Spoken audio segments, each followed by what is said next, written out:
Hey, everybody, welcome to the Daily Objective. And good to see the world is still in one piece for now. Uh, if you're watching this in the future, there used to be a thing called elections. We used to actually vote for the president. And sometimes there would be some discrepancies about vote counts. And obviously, if you're watching this from the future, society and elections and democracy and civilization itself has obviously probably been canceled by your time. Say hello to everyone at the space station and enjoy floating aimlessly towards the sun. But anyway, back to this current year and date. It's been a very, very hectic and confusing. I don't know if confusing is even the right word. It's been kind of clarifying for me. I've been sort of realizing things, watching the way Trump is handling himself the last couple of days. I'm sort of starting to see what people have been talking about the last few years. And I got into that yesterday with Nikos, and we'll get more into it today. We're waiting on Jonathan Hoenig. Hopefully there's no voter fraud keeping him from joining us very soon. But for now, not even voter fraud could stop this guy from making it today. The man, the myth, you know him, you've seen him on the big and small screen, Mark Pellegrino. What's up? So how do you feel about the last day or two? What's your take on things? I feel anesthetized. I feel like I don't know what the truth is anymore, but I've been feeling that for the past 3.5 years. You don't So, Go ahead. no, you go ahead. You don't know what the truth is in what respect? I think the respective popular media outlets are so polarized and so partisan that each side propagates its notions and conspiracies with vigor. And I have to go outside any mainstream news source to try to find the truth, if that's even possible. So I'm sort of wedged between two sides, screaming the other side is responsible for all the ills of the world, and I'm becoming numb. Interesting, because on this journey I've been the last few days, I've sort of realized that alternative news is kind of what got us into this mess. It's kind of starting to look like the sort of establishment are the adults in the room. By establishment, I mean the people counting the votes. Look, it's a bipartisan, multi-partisan entity. It's got checks and balances, I'm sure. People really don't want the other side to get away with fudging the numbers. And there is a system in place for counting votes. I didn't create it. I'm not in charge of it. But I got to think, to the extent we bother voting at all, we understand that it has some sort of checks and balances.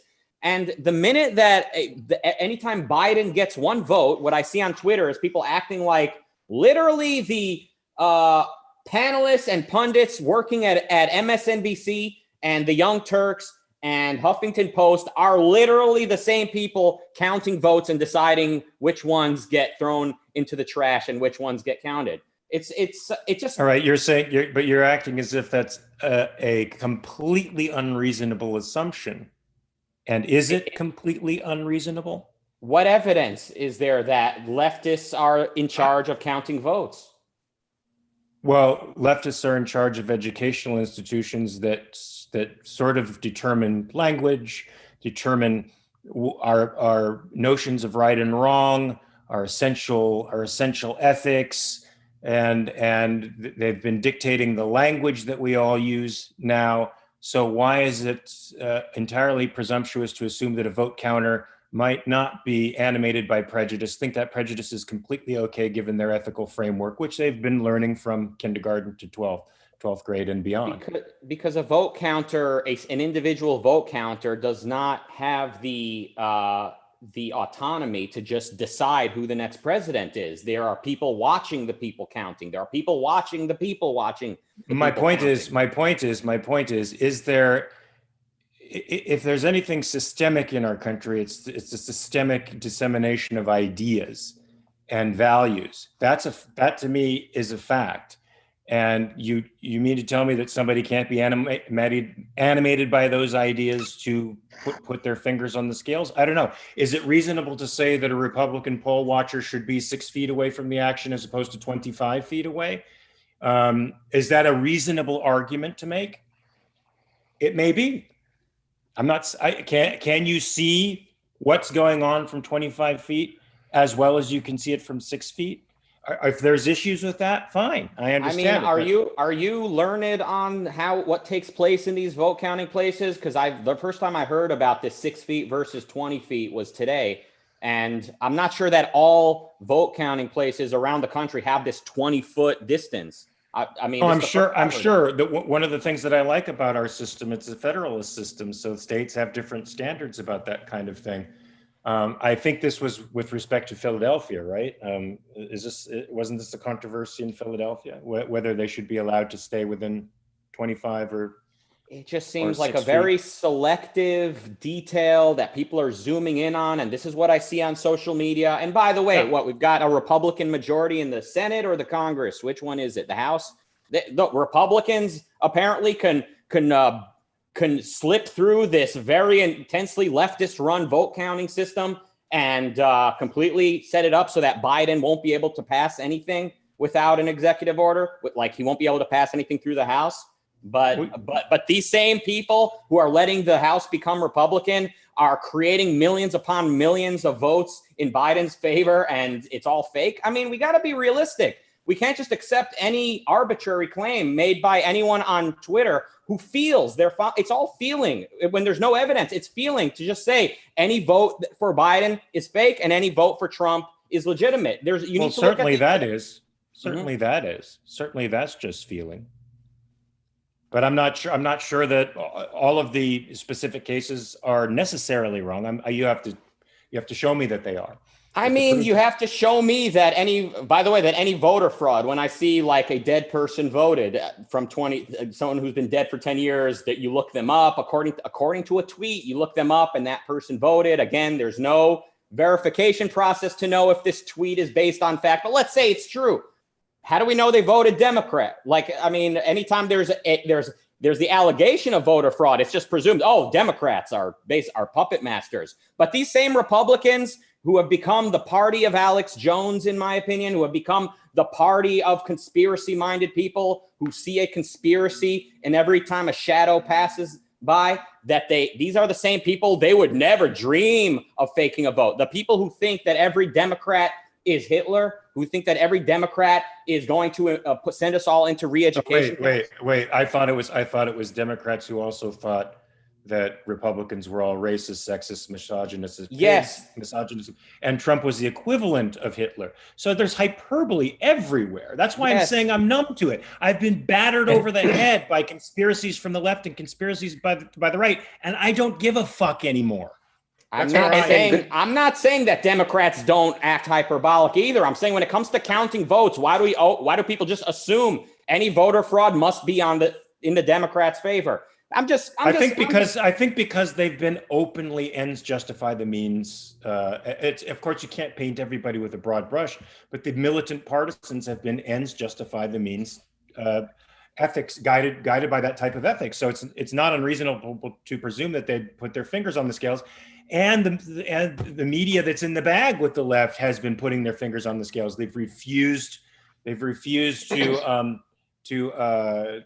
post some legitimate news as news, and they've chosen to magnify other types of news that turned out to be completely fake and fraudulent. That to me indicates an ends justifies the means mentality. And I have here 10 leftist conspiracy theories, all of which are pretty interesting. So I don't think the right has a monopoly on that. I mean, I'm not trying to be the whataboutism guy. No, I'm trying to say me either. I'm mainstream sucks. You're saying it's both parties, and I'm saying I agree it's both parties. But when it comes to counting votes, why is there this widespread assumption that a bunch of leftist Democrats are in charge of the voting counting process? That's all I'm saying. And being the ends justify the means group that is the left raises them one rung of hell from the people who have completely dispensed from reality and following Donald Trump to the edge of the earth. By the way, Jonathan Hoenig, nice of you to join us. Sorry, we're out of time.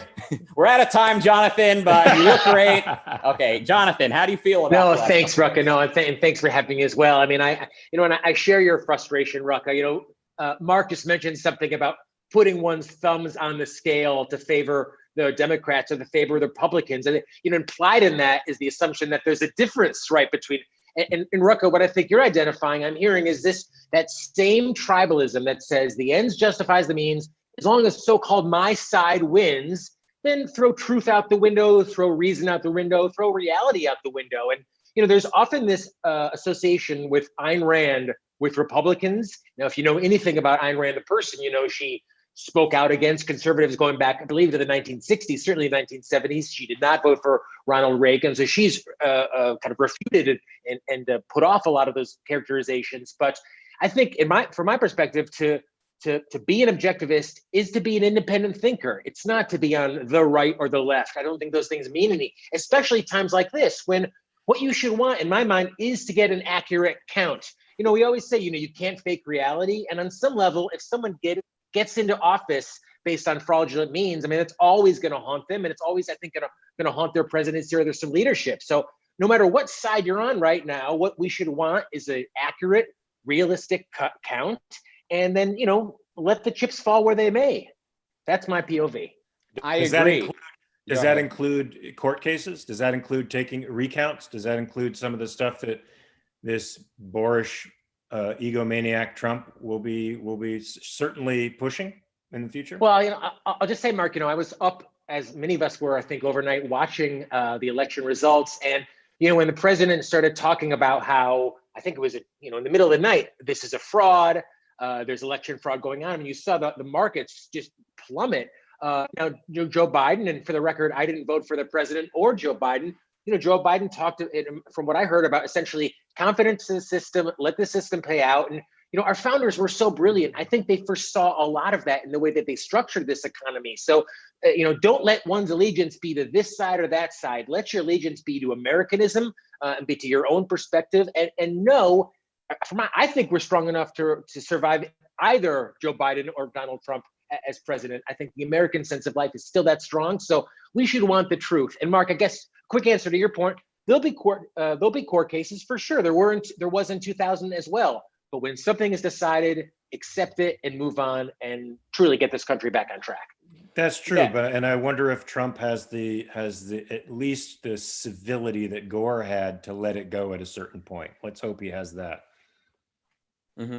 Jonathan mentioned Americanism. For more on that, order a textbook of Americanism, as you can see behind Jonathan, lest you think Americanism means the individual is subservient to the so-called interests of the nation, with the Lord Emperor Donnie Trump as the voice of the people. That is not at all what Jonathan means. Yeah, I mean, isn't that Jonathan?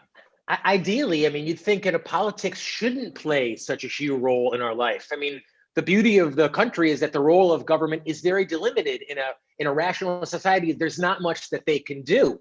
But these days, government can do whatever it wants. It can buy corporate bonds. It can bail out this one or that one. They can print money. They can go to war. They can do whatever they want to do. So unfortunately, we have to be involved in making these decisions because we've allowed our government to get so big or powerful, both the right and the left.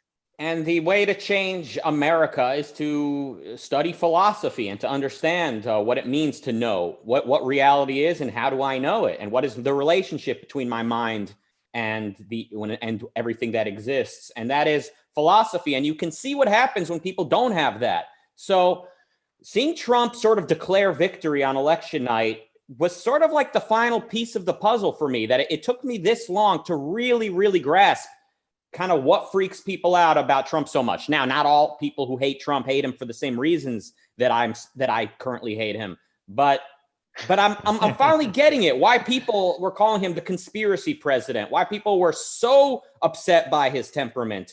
Seeing him declare victory, I realized this guy, first of all, he has no respect for the just the rule of law, just he has no reverence for the office in which he serves, but also just reality as such. He can just decide, there's voter fraud. And then you see on Twitter, he'll start retweeting Matt Walsh from the Daily Wire with a screenshot that shows a very temporary glitch in the system. Anytime you have numbers reporting, I spoke about this yesterday, anytime you're getting numbers reported, there's going to be a moment you can screenshot and say, oh, look, this is fake. And it was quickly fixed and we can all move on. But no, Trump is retweeting it and there's no walking it back once once it's out there. And Ben Shapiro is getting involved with this now, the shell of what used to be Shapiro, what used to be a voice of prudence and, temperament is now he's on his last stand. Because like I mentioned yesterday, as soon as Trump is over, as soon as Donald Trump is out, people like Shapiro need to look at what he's become. He needs to look at the people around him and say, was it worth it?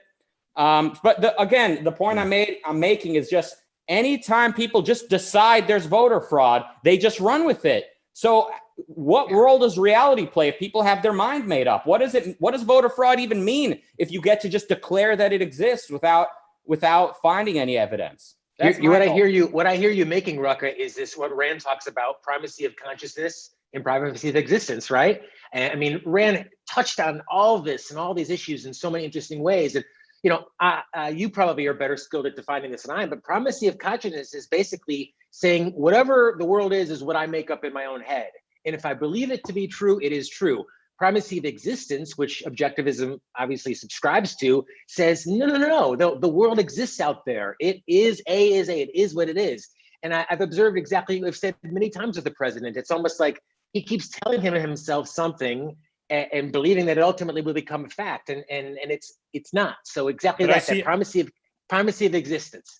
That's what counts. But don't you see this as a wider social phenomenon as well? As I said in the beginning, education is saturating us with primacy of consciousness. So all of these narratives make sense to people who feel, who think feelings are the tools for dissecting reality. So, it gets purchase with these people. It gets wide purchase. That's why I'm numb. I just can't take it anymore. Have we come to any conclusions, Rucka? What about what to do about this election process? About what we should do? I don't know what we should do. What do you got, Jonathan? Well, I think we have an opportunity, to be honest. Craig Biddle with the Objective Standard. I was a subscriber from way on, and he had a T-shirt that I still have that said something effective: "Objectivism is the rational alternative to liberalism and conservatism." And I still feel like that, and I still feel like the three of us and objectivism writ large has the anecdote. It's the anecdote for the right. It could even be the anecdote of the left. Maybe the left, it could be so-called, the so-called left could be fed up with Antifa and say, you need some new ideas. And it all comes back to what we always stress, is that it comes back to those fundamental ideas. Whoever wins is not going to change the statist direction that this country is moving. So, that's what we're trying to do with our show here, and what the Ayn Rand Center UK is trying to do, is to reach out to Britons and people all over the world and change the way they think. Then we get the politicians that we wanted. Back in the Tea Party era, there was a lot of Americans who said, get government out of my life, get government out of my healthcare. And that's why we got those so-called Tea Party candidates. No one believes that now. No one believes in treatment. So we got our work cut out of us. It starts with education. That's what we're doing every day. That's right. And Donald Trump initially tapped into that Tea Party energy, and he saw there was a lot of sort of fear of Obama and what he could do to the country. And a lot of people were sort of, they saw Obama as like an anti-American president, and probably with good reason. And Trump tapped into that, and he said, oh, China is taking advantage of us. Our military is just, we should be making deals with Gaddafi, with all these other countries, and say, our military will help you if you give us your oil. Like, he was starting to speak as though like about American self-interest, but not like we would have it, as in capitalism and in individual rights, more like we have a military for hire and we're going to screw China before China screws us. He was tapping into a lot of that energy and kind of redirecting people's emotions towards himself. And he was tapping into the conspiratorial side of the culture, the sort of people with uncertainty looking for answers. And Trump would say, like, Obama probably wasn't born here. Like, where's his birth certificate? Show us the birth certificate. I have the best people. He said, looking into this. You would not believe what they're finding. He would say things like that. He would say, once Obama then produced his birth certificate, Trump said, I've got people looking at this document and they have some questions. Believe me, I have the best people looking at this. At the time, this was 10 years ago. I was younger. I was feeling like maybe Trump's onto something. Like maybe China is screwing us. Maybe Obama really wasn't born here. Not that should really matter where Obama was born. What matters is the principles of the president. But Well, I'll follow. But the fact, hold on, sorry, just the fact he was able to get me to kind of think maybe he's onto something. And I was already a fan of Ayn Rand. I was already into capitalism. And I was sort of feeling like, yeah, you know what, let Trump run for president. Maybe, how bad can he be? I get it. But this is why like philosophy matters. This is why we need to sort of integrate and really understand what it all means. Sorry, Jonathan. Yeah, thank God I was never on his page. Two examples, back with the Tea Party movement, I said something that, sounded a little harsh at the time. This was in probably 2008. I said two things. Buy American is un-American. And I said, why should I have to pay for Joe Biden's brain aneurysms? Now, it's a little bit cutting. Obviously, Joe Biden had a couple brain aneurysms, but the idea that why should you have to pay for someone else's healthcare? Here we are now, what is it, 15 years later. People say, oh, buy American, un-American is now the right agree with that. They think you should buy American before they didn't. And they still buy into that altruism that ultimately we have to pay for other people's healthcare. So we're still rooted in that altruism of self-sacrifice for the so-called greater good, so-called American good. And as objectivists, we're all about our individual rights to our own life, liberty, pursuit of happiness. That's what we're doing, not at anyone's expense, but that interest in your own happiness, that selfish interest is still so foreign out there. We got a lot of work to do. Yeah. There's a lot, there's this ongoing battle for the soul of conservatism happening for a while. There was always the more like the sort of like capitalist constitutionalist side of conservatism. And then there was more of like this nationalist protectionist side. And, Trump represents the latter, and people resisted him on the right. They really didn't want Trump to become the nominee and then the Republican president. But once Trump got in, like we're all, quote, we're all nationalists now. We're all Trumpers now. We meaning not us, but people on the right, Republicans, virtually all of them are. And they need to live with themselves after this is all over. That's why I'm gloating. I suspect they'll be just fine. I suspect they don't have enough introspection to really learn a lesson. Well, George Will had the comment that after the election, after Trump loses, this was months ago, George Will said people are going to say, Trump? Never heard of him. I didn't know that guy. I never supported him. There's going to be a lot of revisionist history that goes on. Okay, yeah, I can see that. I mean, yeah, and that's what Republicans do with George Bush. There was a time when everyone on the right swore that the Iraq War was the most rational, coherent thing you could possibly hope for in response to 9/11. And of course, today they're all embarrassed by it, including Tucker Carlson, by the way. He was on CNN arguing with the other guy on Crossfire. He was a Bush guy. Tucker Carlson was a neocon or whatever he was. He was into the Republican Party. Today he acts like it has nothing to do with him. But anyway, guys, this is everyone's favorite 20-minute show that we try to keep under 30 minutes. And I think we're about ready to wrap it up. I'm sure there'll be much more to discuss tomorrow and next week. As Nikos mentioned yesterday, the Chinese curse goes, may you live during interesting times. Thank you for joining us, Jonathan. Nice of you to make it, Jonathan. I know you're a busy guy. Mark, maybe not as busy during the lockdown, but still a busy guy, I'm sure. Thank you for making it, and thanks me for making it. And thank you all at home for making it. Please try to retain your sanity and read Ayn Rand. Goodbye. Bye.